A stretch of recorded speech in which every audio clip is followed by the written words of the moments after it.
We're live Happy New now. Year, dude. We are Happy live. New Year. Our Cheers. first. I don't have my coffee. I just got my water bottle. That's okay. I'll probably make some more coffee after this, though. Mm-hmm. How you doing, man? How was your Christmas break? How was your time with the family and the New Year? Break was great, man. So restful. We didn't travel. We Oh, stayed put, hosted some family. We had like Christmas 4 days in a row. It was a marathon. We had Christmas on Friday, we had Christmas on Saturday, we had Christmas Sunday, Christmas Eve, which for a lot of Hispanics, Christmas Eve is Christmas. And then on Christmas Day, that Monday, we did just sit and chill with the kids, and it was good, man. I enjoyed it. How about nice, yours? nice. Yeah, it was great, man. Ours was a little longer too. Viv and I, we left up to Mariposa because everyone keeps correcting me saying I didn't go to Yosemite, but Mariposa is a little south of Yosemite. Um, Mariposa. Stayed at an Airbnb with my in-laws and my brother-in-law and his girlfriend. So we were up there for a few days. Drove back down to Santa Maria Christmas Eve and did the holiday there with Viv's family and extended family, and then just hung out. Just hung out. Kind of stayed local after that. Celebrated the New Year with some close family friends, and just been hanging out since then. That's good, Hello, man. Brian. Welcome to the stream. Glad you could join us today. Brian, good to see you. We'll give people the opportunity to jump in. Give me a If chance to take another sip. Yeah, if you are new here, Mm. if you're wondering what Pastor Fredo and I are doing, we're going to be talking through Pastor Erik's message from this weekend. We're going to talk about the Healthy series a little bit, and then towards the end of stream, we're going to share some of our hopes and care for our church heading into 2024. If you guys have any questions about Pastor Erik's message, about the Healthy series, feel free to drop those in the chat. We will do our best to answer those and have a good discussion about it. What is up, Mm-hmm. Jackson? Jackson. Jackson. So, Fredo, did you make any New Year's resolutions? I And made zero resolutions, bro. zero. Actually, Okay. that's not true. That's not true. We did on New Year's Eve as a family. We wrote down some things Hmm. that we wanted to practice in the new year. So Okay.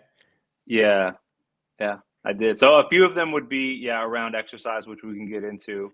Okay. The typical, you're always good for at least one or two resolutions around that. Right. But others would be some more intentional family time with the kids and prioritizing more rest with them. I say more rest as if we're already resting, but Right. our schedules have shifted as a family, and so we're trying to figure out, how to set the week up so that everything we do flows out of rest, kind of thing, Hmm. and we kind of work towards it as well. So, Yeah. but yeah, That's yeah. How awesome. about What's up, you? Algar? What's up, Morgan? Um, yes and no. I tried to avoid setting resolutions this year. Because generally by day, what is it, 9, I've given up on them. But along those same lines, I've tried to have some more practice. I'm notoriously bad at actually taking a Sabbath. And Mm, so I've been trying to find spaces where I could rest away from my phone, away from hyper connectivity, and spend just some more one-on-one time with Viv. We are 7 months pregnant, so we're just ready right at the let's end game of go. this pregnancy. So first baby, just getting prepared for that and trying to make space and time to rest and hear the Lord, um, and what this next season is going to be like. So That's good, bro. I was That's really good. asking just to see if you've failed any of your resolutions. I was gonna give you a hard time. Oh, bro. That's a given. Every year, I'm gonna fail. I'm gonna definitely drop off on them for sure. So Like I the already know question not is, to give up sweets because I'm lasting maybe 13 hours at this point. oh yeah, no, yeah, my sweet game is too strong, bro. We lost you. What happened? Where'd you go? I can hear you, but he's hiding the I'm here. resolutions right now.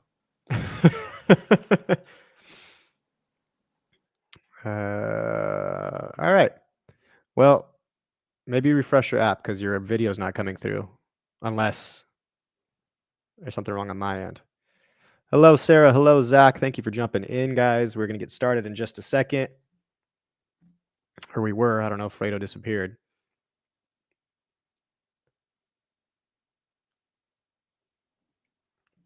Selah. Not today, Satan. We're going to power through. This is going to work out. But we just started a new series at Sandals Church, a series called Healthy. We're going over physical. Fredo's taking a Sabbath already. Yep. He is taking a Sabbath from having to deal with me. We have not been in the office, and so I'm just catching up on giving Fredo a hard time. But we are in a new series called Healthy, talking physical, spiritual, and mental health, kind of preparing ourselves for this new year.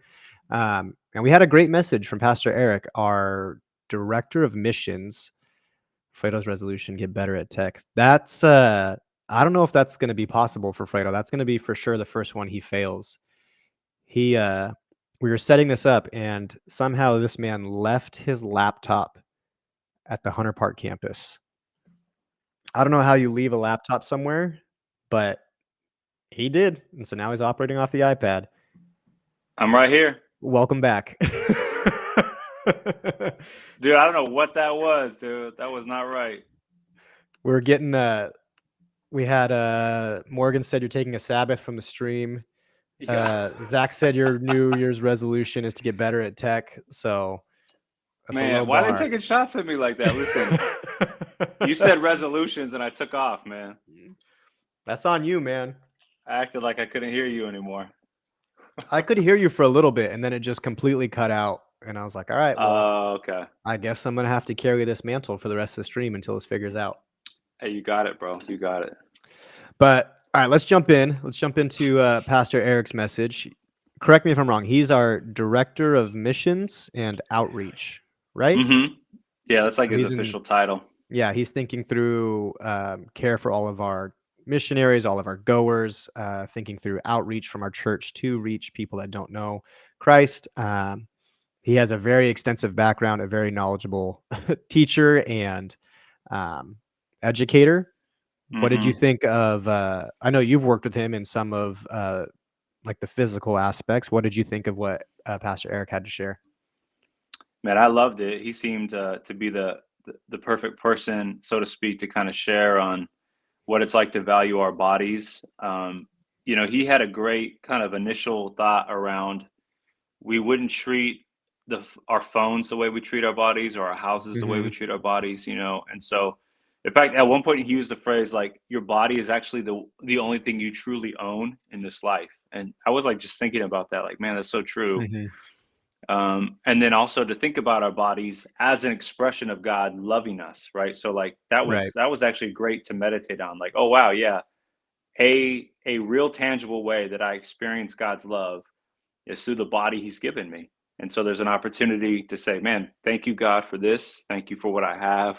Even though I feel like maybe I'm lacking some things on certain days, it's still a good thing to thank God for that. So yeah, I love just his initial presentation. It felt accessible to everybody in a lot of ways. And so I was really grateful for that. And then, yeah, we could dive into whatever you want to from the outline, but I loved his initial thought around you got to discover what you believe about yourself and about your body as kind of a foundational starting point to then seeing the change that you want to, and I think that was so needed for our church, regardless of where they're at in their own physical, emotional, and spiritual journey towards health. Like that's so critical and foundational. So how about you, man? What stuck out to you?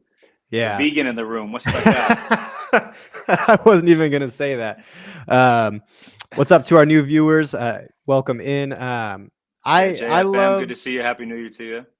I loved the way Erik kind of navigated the conversation. I think he had a lot of care for like, hey, there's some people in our church that are hurting physically, and we need to care and understand that it's the work and effort that we put into our body. I was really resonating with. I pulled up my outline when he said, "I must train my body to do what it should do." As I was reflecting on the year last year, I realized how lazy I was being with exercising, with working out, and just being active in general. But part of that is just my laziness. I have a lot of lazy tendencies in me. I would rather be comfortable than put in hard work. Yeah. Hey, speak on that real fast, bro. Speak on that, on how that laziness manifests on a Tuesday morning when you get that text to come to the gym and hoop. Okay. So for context, Pastor Fredo here has been trying to get me to work out with him. The problem I run into is he hits me up and says, "Hey, 4:30, we're getting in. We're getting it in. We're gonna work out." I am blessed to not have kids yet and still have the ability to sleep in until 7:30, 7:45. So when I get a text message at 4:45 in the morning saying, "Hey, 5:15," there's no way I'm answering that. There's no way I'm answering that, man. I'm choosing the comfort of my sleep. Bro, you had 29 But minutes. You had 29 minutes to get to the gym and hoop with us, but that's okay. you sent me one text message. My phone is on silent. I'm a millennial. This thing has not had a audible sound come out of it since 2012. So don't ever act like like those rings are going off. See, even Brian agrees with me. 4:45, that ain't pastoral. Even the Lord is sleeping at that time. Nah, bro, I don't know. I don't know.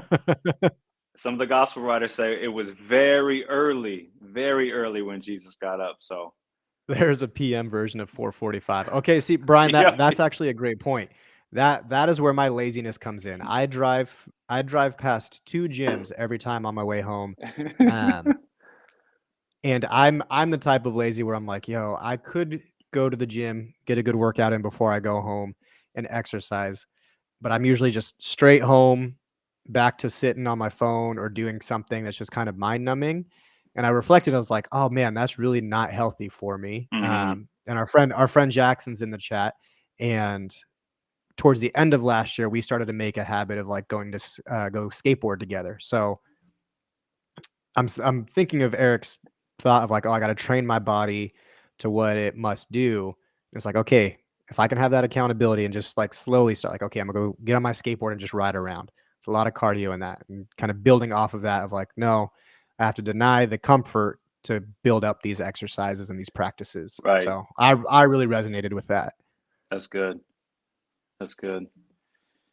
Yeah, I think a lot of thoughts. The first definitely being the invitation to discipline and train hmm really is. I love the way that he used the word train there, because I think that's a better way to describe it. It's like a process that you're in, for training, versus like discipline being the ultimate end goal, but it's kind of like the means to it. I think has hmm always been the thorn in my flesh around consistency, in hmm terms of giving myself to the same thing over a long period of time, and then allowing the results to be what they are, and maybe reframing Fredo's becoming healthy, not because I look a certain way, but because I'm giving myself to a certain kind of training hmm over a consistent period of time. I think is a much better approach, and I love that that was what he offered the church to think through. Even down to the practicals of like find an activity that hmm actually excites you, Yeah. and like kind of gives you joy. I think was really really good. I mean, I think he used the word. He gave an example. He gave gardening. He threw out gardening like in the Yeah. same sentence as CrossFit, which hmm I was probably helpful for some people to hear. Gardening, CrossFit, okay, but yeah. uh, But it is the yeah. So I truth of think, like we kind of we I think for myself, I won't generalize everybody but for myself, I think exercise fits in this one category of like, okay, I'm going to push weight around or run these certain amount of miles. And it's hmm when Eric was talking about that of like finding those things you enjoy, it's like, oh, okay, yeah, what would it look like if my exercise time is running through some of my basketball training drills that I did for years? Like those are burned in my mind and I loved doing those. So like that's just as much exercise as it is, some of these other options. yeah, yeah.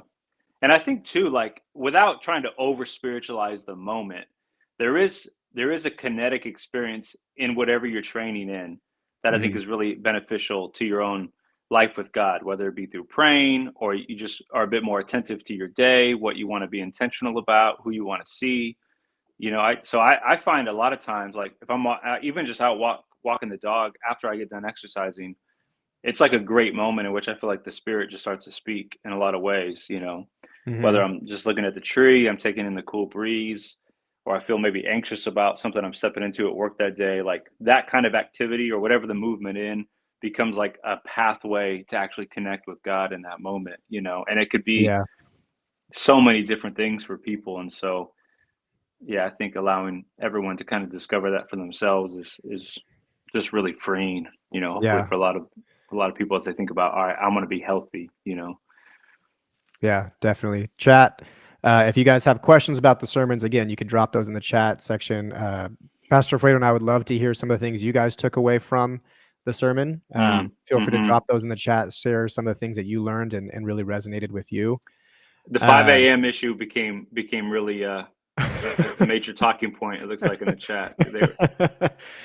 and this is the thing, Fredo. I've told you, like, hey, if you give me even a 6:30, I'll be sleepy, but I can force myself to get up at 6:30. And you're like, nah, man, 4:45, 5 a.m. Yeah. Well, here's what I've discovered in my own life when it comes to health and then waking up early. Not because I feel like, oh, that's a massive hill to climb and like you only can get healthy if you are willing to make something big like that happen. That's not at it for me. What I started to notice is that my nighttime routine was a reflection of me trying to control a lot of my day. So, like Mm. many of us, we get home, long day.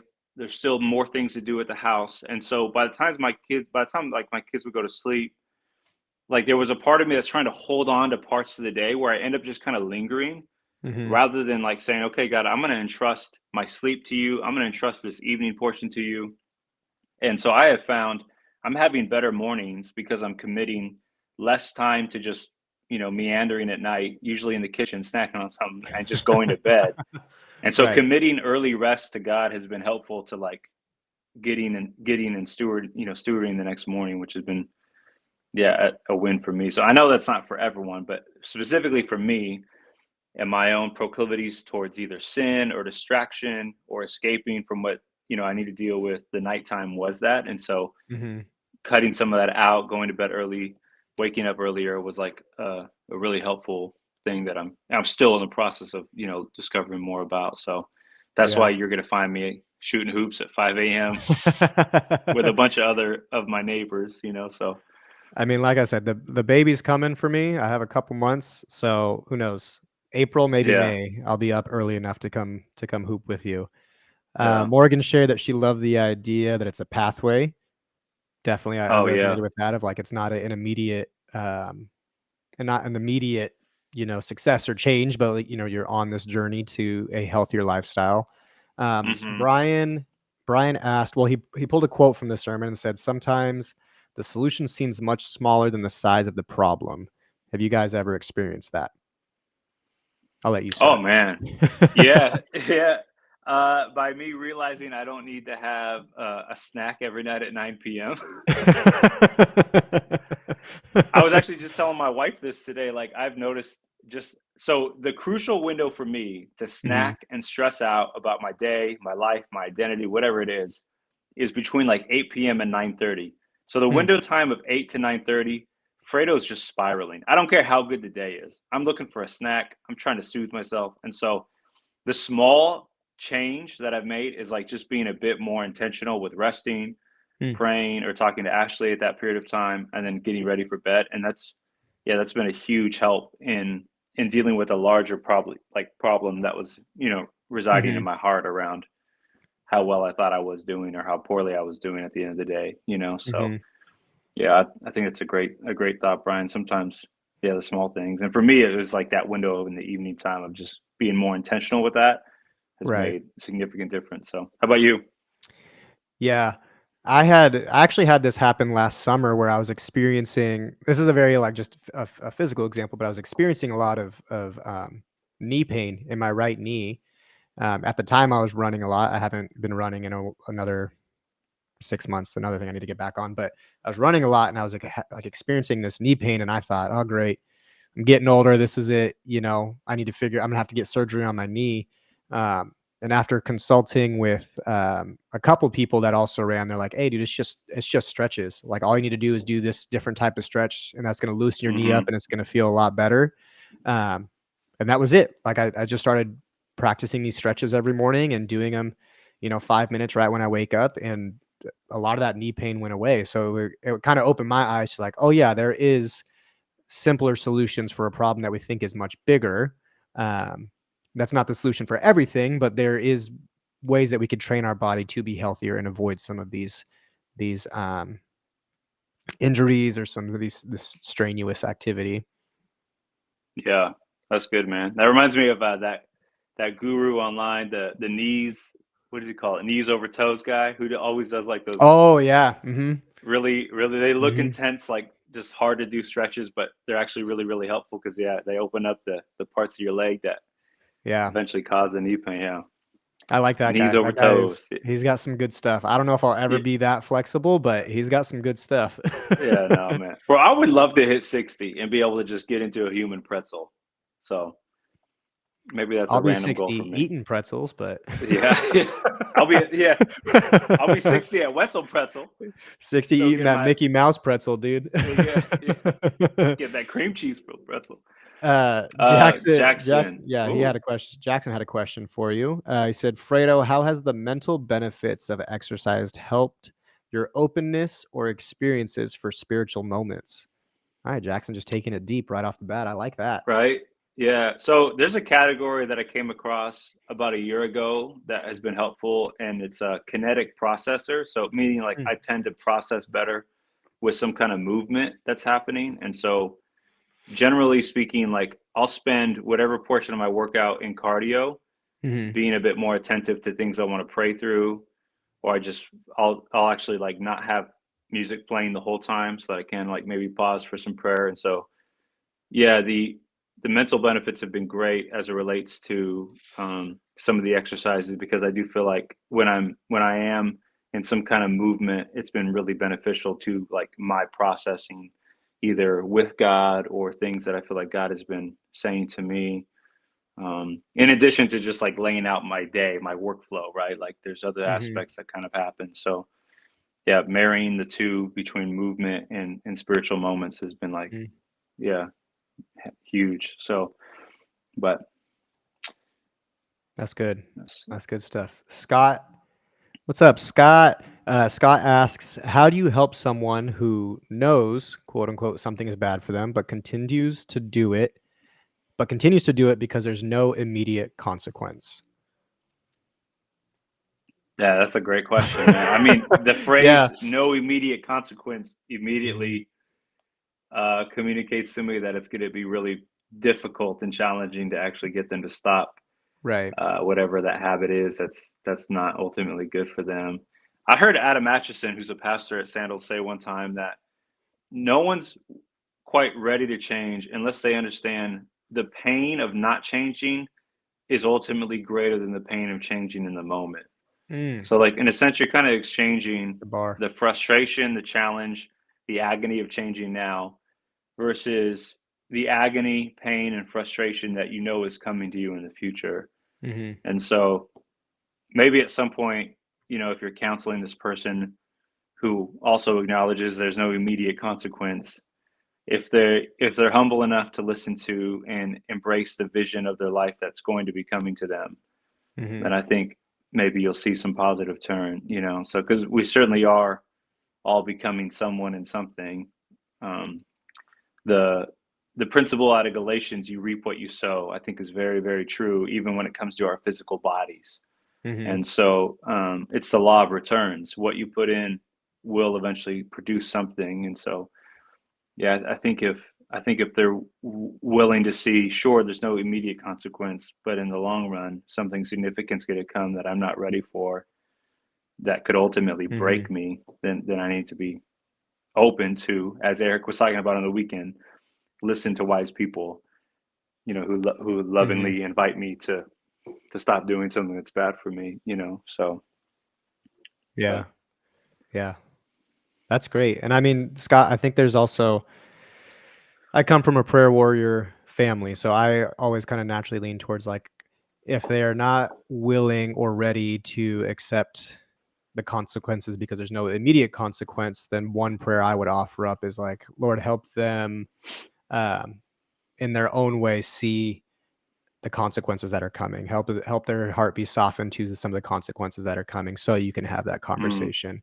I know it feels just kind of like the easy spiritual answer is like, oh yeah, just pray for them. But I think if we ask very direct asks of God, He will give us very direct responses in that. So, um, yeah, that's how I would navigate it. And then ultimately just trying to be as kind and gracious to that person as you can, while also being loving and caring to Yeah. them. I So, love that you said prayer, man. I think that's huge because that's actually something you can do for them. You can pray for them. Also, you could pray with them, which kind of got me thinking about mhm, like if I don't know who this person is, Scott, but if you're willing to journey with them on the process of changing something, then working as a team could be really beneficial, depending on what the kind of friendship or relationship there is. But oftentimes, if people feel like they're on a team with someone making a significant change, it can go a long ways in terms of helping to break a bad habit. So uh, yeah, yeah, definitely. Scott, we're praying for you as you navigate that for sure. absolutely. Um, Danielle, we will come back to your question. I want to go to Daniel Perez's question first, because Danielle, your question will segue into the next section really well. But Fredo, Daniel asks or says, my mom was fasting and told me she has trouble sleeping. She thinks it may be that the enemy is doing this to make her weak and break her fast. Do you think that is possible? Man. Nice little softball for you. Potentially, yeah. I mean, so Daniel, like one instance from scripture comes to my mind would be Jesus' own temptation in the wilderness, fasting 40 days. Uh, Satan comes to him in that time, right? We're not sure exactly when. Mm, Was it at the very end? Was it at the beginning? Maybe it was at the end. I'm not sure what the two gospel accounts say about that story, but yeah, so I wouldn't doubt at all that when we find ourselves in a physical challenge or really embracing a kind of discipline, a self-discipline over our bodies, that the enemy will want to step in and do something. So for sure it's mm, possible. Um, but then at the same time, there might be a scientific explanation to why she's having trouble sleeping. There might be a psychological or emotional one too, and so I think what's helpful for us to be mindful of is that we're whole persons, right? So made in the image of God, we are whole people, mm, mind, body, and soul. And so it's mhm, not that you just exist in a shell or a body, but you are a body and you will always have this body.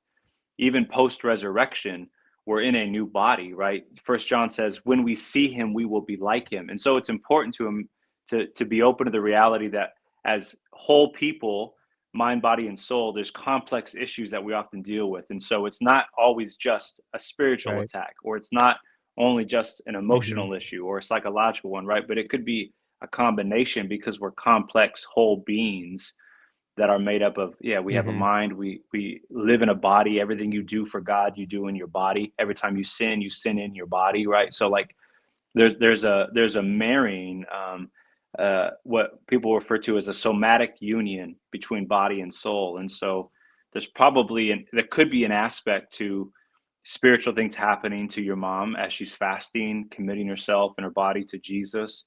But there also could be just an emotional one. Shoot, maybe she just needs mhm. magnesium to help her sleep. I don't know. It could be a lot of things.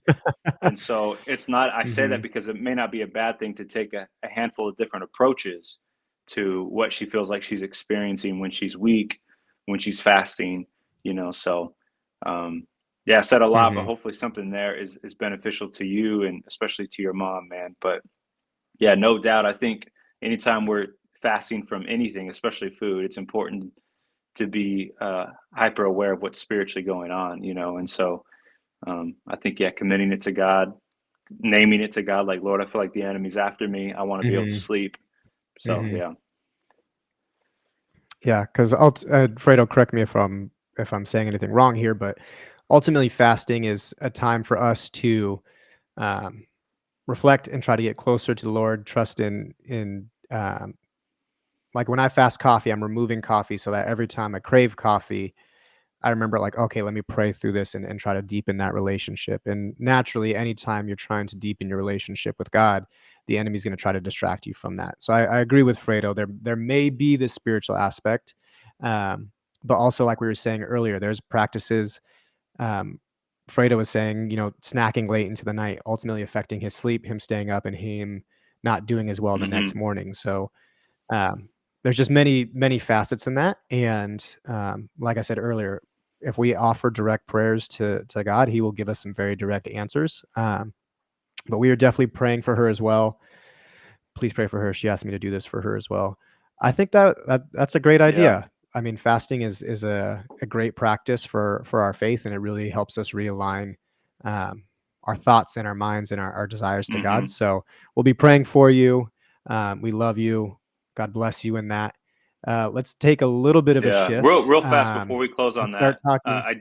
A thought came Okay. to me as you were sharing how common, and Daniel, this relates to your mom's practice and anyone else who engages in fasting, but the practice of fasting was a Christian church common practice through history, right? So if you look up old Christian calendars, you can see their regular rhythms of fasting throughout the entire year. And they would do so for a handful of reasons. One was to identify with the marginalized, the poor, those who are going without. Christians would fast as a way to identify with them. They also would do it because Jesus did it, and they wanted to also align themselves spiritually and become aware of the spiritual realities in that moment, And so, and then that kind of goes to your second question too, that you added about God allowing the enemy to throw struggle onto something. Yeah, I think that's always a nuance to work through in scripture. Like when you think of Jesus teaching us to pray, Lord, lead us not into temptation, but deliver us from evil. That phrase is always puzzling for a lot of us. Like, why would Jesus say, lead us not into temptation? What is God doing? But I think it's an acknowledgement that, God, I am weak. And so this practice is helping me to find in my weakness your strength, your presence, and Yeah, you that's good. delivering me. And so, but let's not acknowledge or forget to acknowledge that the enemy is also very present in our weaknesses. And so oftentimes the practice that God invites us to do as a test, Satan's wanting to tempt us with. And so I think there's multiple things at work. But with that said, scripture is also very clear, like Satan is not on equal ground with God. And so there is a victory that is ours in Jesus that we can claim, and so I'm not sure why God allows it to happen. I just know that it's been the journey that he invites all people to go on, to trust him through testing and to be wise and aware that Satan, when God is testing us, will try to tempt us, And so I think that's just something that we kind of embrace on the Christian journey. But like I said, what in our weakness, Jesus teaches us, pray your weaknesses, name them for what they are, but find God's strength in your weakness, So Yeah, definitely. And Daniel, if you want to chat more with Pastor Fredo or myself, you can shoot us an email. I think the easiest one to would be alfredoramos@sandalschurch.com. But we would love to Thanks walk. for throwing mine out. You said shoot us an email at Bro, alfredoramos. no one is gonna remember McKay Vandenberg at sandalschurch.com. Hey Daniel, Way too many email letters. at Pastor Matt at Sandals Church. I'm trying to. We would love to continue the conversation with you, Daniel. Yeah, absolutely. But let's segue a little bit. Danielle, she had this question, and I think this can kind of relate to the entire Healthy series. But she said, Fredo, what have been some of your practices or perspectives that have helped you create sustainable rhythms and habits in your own health journey? Yeah. So, a lot of people, this is all found in a ton of different books, but like habit stacking, right? So adding what you already consistently do at one point of your day, like add something else to it, right? So like you brush your teeth, Lord willing, we all brush our teeth. Pray while you brush your teeth. If you do get on an exercise machine, maybe you pray while you're doing that, or you like schedule out a meal for the day while you're walking on the treadmill or when you're riding a bike or something like that, right? So habit stacking has been a practice that's kind of helped create sustainable rhythms because I see the benefit of that in my life. And so I'm like, I want to keep doing this, and then I think also just embracing my body as a gift from God. And by that, I mean, like for a lot of my life, I was always like an athlete. I played basketball for a long period of my life. And then I got to a point like when life got busier, like I just felt like exercise was a kind of punishment. Like I had to do this or else I wouldn't be happy versus doing this as a way to say thank you to God. So like just seeing exercise as a kind of stewardship was a significant shift in my perspective that helped me along my health journey receive it as a gift and not as like, oh man, I got to get up and do this. But like I get to get up and go for a walk, or I get to lift weights today. I get to do these things. And then now that I have kids and they're very active, thank you God, that like I want to have a decent body at 60 and at 70, and so even Eric's insight into that data around if the average person lives to about 77, you can add 10% by simply just including some kind of movement. He talked about, he said if you do movement with like resistance training or some kind of weight training, right, you don't got to be bench pressing 400 pounds, but like you can add another amount of years. Like that's incredible, and so and without getting too personal, but I think it's also relevant. Like I have two parents, they're not very old. I say that they're not very old, but unfortunately they have worked for a long part of their life and not always taking care of their bodies. And so I'm at a point in my life where I'm having to help my adult parents navigate through real physical challenges, and just thinking to myself like, man, like I wish that they had a different body right now. I really do, and some of that's been because of the way that they've stewarded it. And so I've tried to allow their season of life to form me a little bit and shape my habits now, in terms of who I want to be in my 60s and 70s, so yeah. Great question, Danielle. Yeah. Great question, Danny. Appreciate it. Fredo, let's one of the things I loved about starting the series with our physical health and the idea of training our bodies is I think sometimes when it comes to spiritual and mental health, we forget that these are things we have to continually work at. So I like that we started with training physically because we need to train spiritually and train mentally. Where's our church headed in the next couple weeks? What are you looking forward to in this series as we go through? Are we doing spiritual health next week or mental health? I didn't look at the calendar. I'm not sure, but Pastor Matt knows. We are prepared, but Pastor Matt will be back for the next 2 weeks. I can tell you that much. Yes, I think he's going to go emotional health next, and then spiritual health last. So. But yeah, I love that you reminded us it's a journey, right? So these are like things that we're giving ourselves to over a long haul, so that it might over time transform us into a certain kind of person. And so, yeah, I think that's important for all of us to embrace, regardless of where we might be on our journeys. But after that, in light of healthy, we're going to start 40 days of prayer. And so it's going to be a period of time, 40 days exactly, for our church to engage in prayer, and also to embrace and be equipped with different kinds of prayer. I think for a long time, we've thought of prayer primarily as a conversation, and I think that's a great way to view it. But there's more to prayer than just that, right? In fact, there's a lot of kinds of prayer that sometimes don't even involve communication, like in the sense that we know it, like you and I are having right now. And so it'll be 40 days to challenge us as a church to pray, but then also to learn over the course of that time different approaches to prayer, whether it be kind of stillness, quiet, meditation, petition, prayers of thanksgiving, right? So there's going to be some I think just great conversation and topics around that I think will benefit our church. So that's where we're heading next. Yeah. That's awesome. And you're kicking off that series for us, correct? Yeah. So we'll be talking about noise and the way that noise. We'll open the series by talking about noise. I can't wait. 40 days of prayer. Topic 1 is noise. Just because I want to be very honest about some of the major barriers that I think our whole culture faces when it comes to prayer. And partly why I'm doing that, because when you look at a lot of like, I don't know if we call them like self-help leaders, but a lot of like our thought leaders that dominate the social media channels. It's interesting to me when you look at like their formula for winning or their formula for success.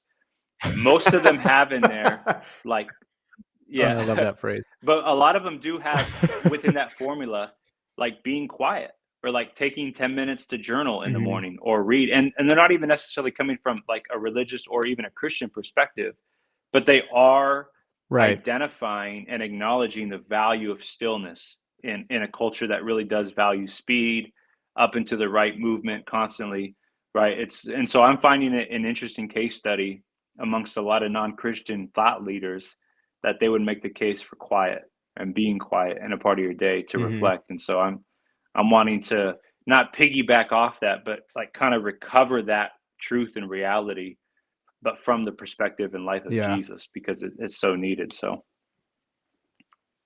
Yeah. That's good. I'm very excited. When we were talking about it last time, I think it's gonna be great for our yeah, church. Like I said earlier, I'm a prayer warrior, so I'm all for it. I love those types of prayers. So great. this has been a good convo. It'll be good. This has been really fun. I like this one. This is a great first Hmm. stream of the year. Shout out to That's because everybody I'm in the drinking out of chat. my Laker mug, bro. This Laker mug is We are back. Lakers are back. You know, we won one game against the Flippers, yeah. We and beat the Flippers, and we're feeling good about ourselves. So I mean, our group chat was trashing them for like 4 days before that, and then we beat the Clippers, and we back, yeah, baby. I have such a Uh, toxic relationship with sport, man. I love sports. Sports in general, they are one of the great gifts from God, and the Lakers mhm. in particular. Um, they're a gift and a curse to me in my life, but I can't quit. I Right now, can't it's a stop, curse. man. It's Yeah, so right bad. now it's Yeah. for sure been a curse. I haven't even been watching games because I was getting so mad at how they were Oh, playing. same, same. On Christmas Day, I said, you know what? We'll start with the first quarter. I said, Eli, turn it off. Let's have a good Christmas.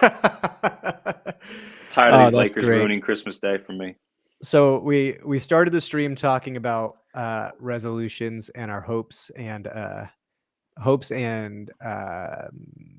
goals for our church this year. Daniel, when do these streams happen? Tuesday mornings. So Daniel, these streams will be on the first Tuesday of every month. The first Tuesday is when we're going to be live on YouTube, 1 p.m. California time. I don't know if you're watching from California or from somewhere else, but 1 p.m. We have those. We're processing through, and there may be potential other options, but we don't have those solidified yet. So for now, jump into these streams at 1. Um, Scott says go Steelers. I mean, the Rams just beat the 49ers, so I'm not going to speak on that one, but Fredo, Well, you back, did. back to where I was trying to say. What are some Oh of your man, hopes, um, Sandals Church organization wide? You know, we have many campuses, many different types of people. What are some of your hopes for our church as we enter 2024?